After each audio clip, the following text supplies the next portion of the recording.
Crimes Against Public Order, Chapter 1, Rebellion, Coup d'etat, Sedition, and Disloyalty, found in Articles 134 to 142 of the Revised Penal Code. So the core essence of this chapter is the uprising directed at the political order of the state, as distinguished from crimes against national security, which is directed against the external sovereignty of the state.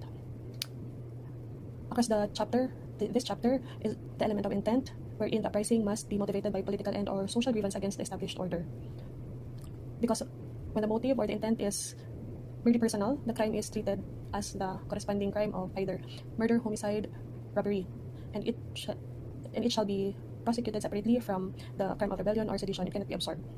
Article 134, rebellion or insurrection, the elements are: 1. There is public uprising. 2. There must be taking of arms against the government. 3. The purpose of the uprising is either A. To remove from the allegiance to the government or its laws. 1. The Philippine territory or any part thereof. Or 2. Any body of land, naval, or other armed forces. And B. To deprive the Chief Executive or Congress wholly or partially of any of their powers or prerogatives. So the purpose of the uprising must either be to remove from the allegiance to the government or its laws, or deprive the Chief Executive or Congress wholly or partially of any of their powers or prerogatives. So take note that rebellion is a crime of masses requiring a multitude of persons. It is a vast movement of men with a complex network of intrigues and plots. The crime of rebellion is consummated the very moment a group of rebels rises publicly and take arms against the government for the purpose of overthrowing it by force. The gravamen of rebellion is an armed public uprising against the government. It is not necessary there is actual cache of arms in order to convict an accused. Now, under the political offense doctrine, which is a form of is under the principle of absorption, all crimes, whether punishable under special or general law, which are mere components of or ingredients of or committed in furtherance of rebellion, become absorbed in the crime of rebellion and cannot be isolated and charged as separate crimes. The political offense doctrine is a matter of defense to be interposed by the alleged offender. The prosecutor alleges the separate crimes were not committed in furtherance of rebellion. The courts will not disturb such exercise of discretion. The burden in demonstrating the political motive falls on the defense, motive being a state of mind which only the accused knows.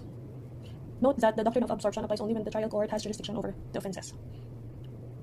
What are the acts that do not constitute rebellion? Mere silence or omission, mere membership in a rebel organization. The act must be done in furtherance of political end, conclusively demonstrate that the burden of demonstrating political motive falls on the defenses. Mere giving of aid or comfort without actual participation. Mere sympathizing is not participation. Mere presence at a meeting of party list representatives without specific acts of promoting, maintaining, or heading rebellion does not establish rebellion. Take note that under the Anti-Terrorism Act, rebellion is no longer specifically listed as a predicate crime. Article 134-A, Coup d'etat. What are the elements? 1. Offender is a person belonging to the military or police or holding any public office or employment. 2. It is committed by a swift attack accompanied by violence, intimidation, threat, strategy, or stealth. 3. The attack is directed against either the duly constituted authorities of the Republic or any military camp or installation or communication networks, public utilities, or other facilities needed for the exercise of continued possession of power.